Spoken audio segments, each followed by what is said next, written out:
So, yan na yung motor mga kulikot. Tapos na magpalit ng harness wire. So, yan yung mayari.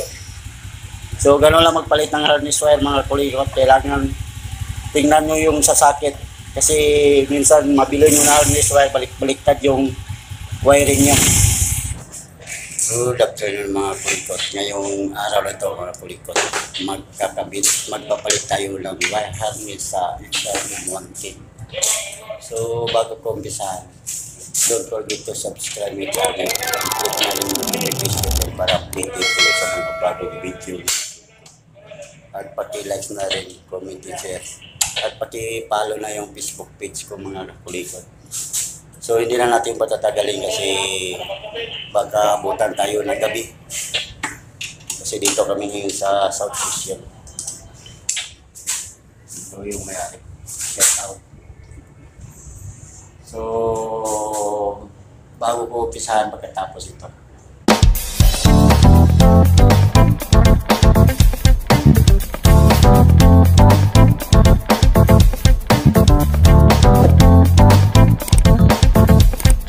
So ito yung papalitan natin ng wire harness. Ito yung papalit natin. Pati na yung domino switch niya. Ito yung papalit natin na wire harness. Yan. So mamaya ituturo ko yung mga connection niya mga kulikot. Kung saan yan papunta. So tatanggalin lang muna namin to mga kakulikot. Itong wire niya lahat. Ito. So ang maiwan lang dito yung wire ng analog niya, speedometer. So hugutin natin yan lahat. Pati ito mga kulikot, itong domino niya, papalitan na yan. Para bago na lahat. So mamaya ituturo ko isa-isa yung connection niya. Para at least malaman nyo kung para saan. Ito yung mga connection niya mga kulikot. Yan. So ito yung kuha niya, domino niya.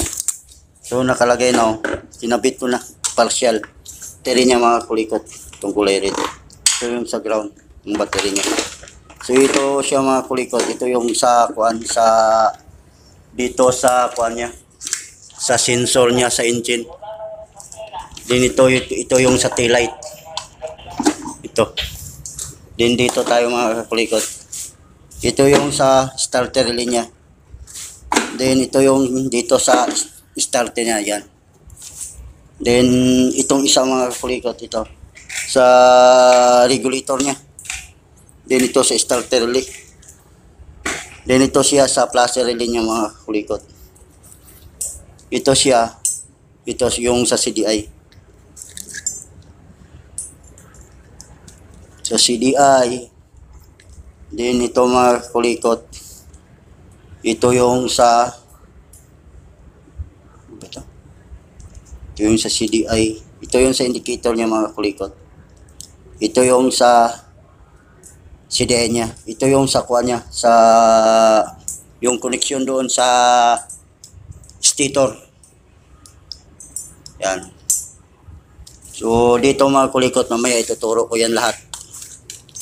Ituturo ko yan lahat yung mga connection niya. Ito siya mga kakulikot. Ito yung sa horn niya. Yan. Yan yung sa horn niya. So mamaya iisa-isahin natin yan mga kakulikot. Ang mga connection nito.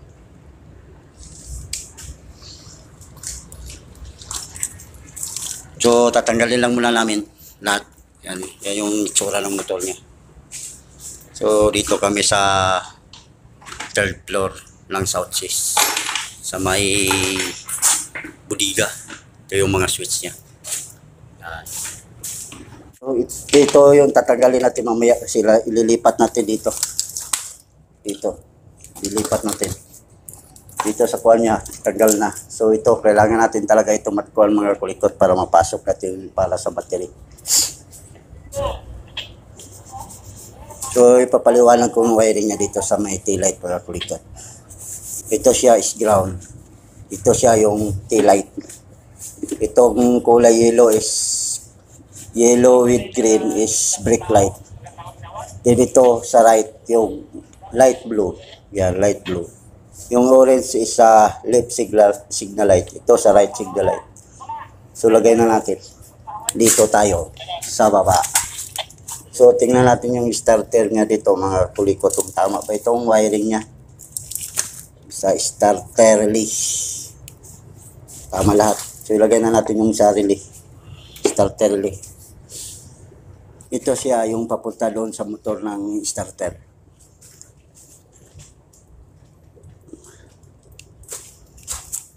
So yan, nalagay na. Lagyan lang natin ang kon dito. Then ang isusunod natin is yung sa brake niya, switch brake.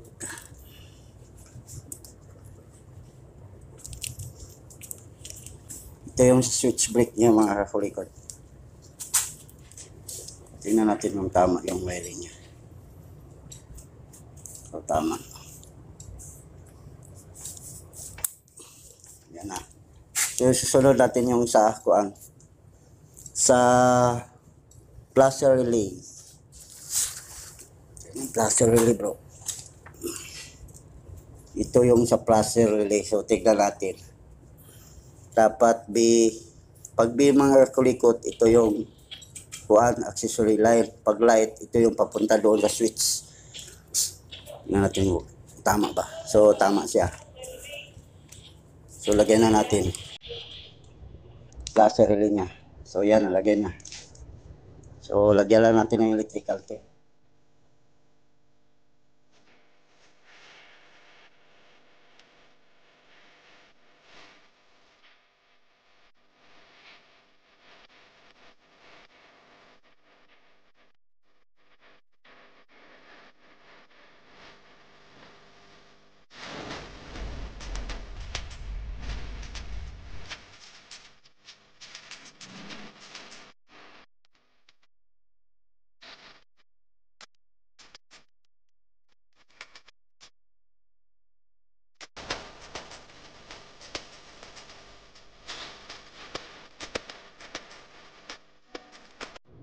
So susunod natin yung sa regulator. Sa regulator. So titingnan natin dito kung tama ba itong wiring niya. Ito siya papuntang battery. Ito. Then ito siya lighting coil. Then ito siya yung charging system niya, yung white.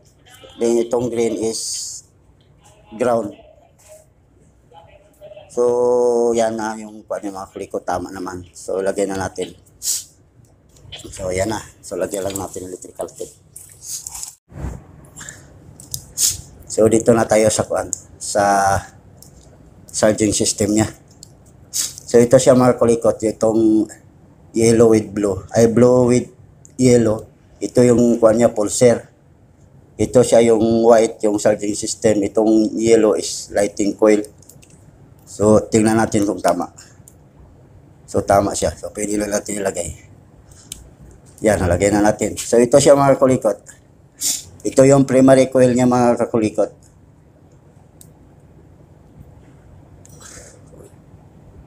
Sulod ba? Pumasok ba? Yan. So sa CDI tayo. Ito yung sa CDI. So lagyan muna natin ng electrical tape para maganda tingnan. Itong kuha niya mga kakulikot, itong sa air indicator niya. So titingnan natin dito mga kulikot yung wiring niya. Ito yung sa CDI niya. So pagtapatin lang natin. So ito siya mga kulikot, ito yung pulser niya. Ito yung nakita natin dito. Ito yung pulser niya. So tama. Then kuha niya. Ay hindi pala ito siya mga kulikot. Ito pala mga kulikot, ito yung papunta dito. Ito siya. Black with red. Yan, black with red. Yan. So tingnan natin dito sa anong black with red. Ito yung papuntang CDI. Then ito pala mga kulikot, ito yung papunta ng ignition coil. Yung black with yellow. Yan, black with yellow. Black with yellow, yan yung papunta ng ignition coil. So tama. Then itong kuan, ito with red. Then itong black with yellow, ito yung black with white, ito yung papunta doon sa ignition. Then itong green, ito yung ground niya. So tama naman lahat mga kakulikot. So lagyan na natin. Lagyan lang natin electrical tape.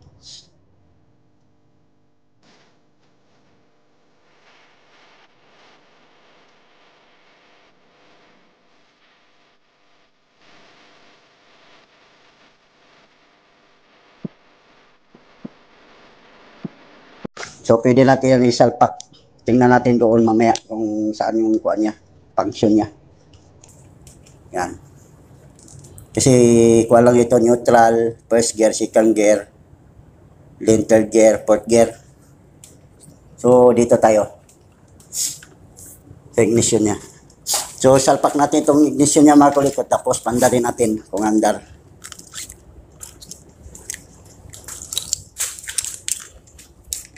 Ito yung sa ignition niya. So tingnan natin dito. Ito. So tingnan natin yung color coding niya. Black, ground, red. So tama naman. So try natin pandarin mga kulikot. Susi. Sige lang, andar man siya. Okay, dali lang. Wala pa matakot. So lagyan muna natin yung sa kuha niya. So ito siya mga kulikot. Ito yung galing doon sa CDI. Yung black with yellow. Yan. Then lagay natin yung ground niya. Ito siya mga kulikot. Ito yung sa horn. Andar to siya mga kulikot kasi primary coil. So lagay lang natin yung ground niya. Bro. So see.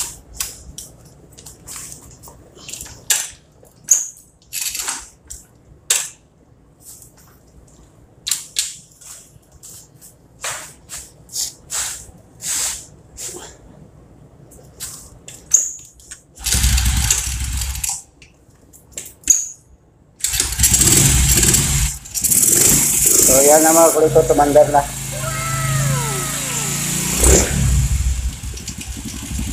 So okay siya, umandar na mga kulikot. So dito na tayo sa harap. Hindi pa natin nilagyan ng battery. So umandar na siya. Tama yung pagkakawiring natin. So yung neutral tama. Second gear daw bro. First gear daw, first gear. Yung neutral niya is tama mga kakulikot, umilaw na. So first gear tama, second gear. Second gear tama rin. Third gear tama, fourth gear tama. So tama lahat mga kakulikot yung gear niya, walang baliktad. So okay lahat. So side light na tayo, yung horn niya. Wala natin yung horn niya. So ito yung wire sa horn dito sa handle switch niya.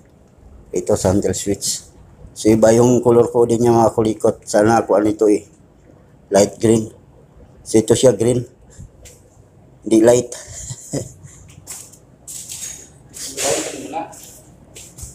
Oh. So lagyan na natin.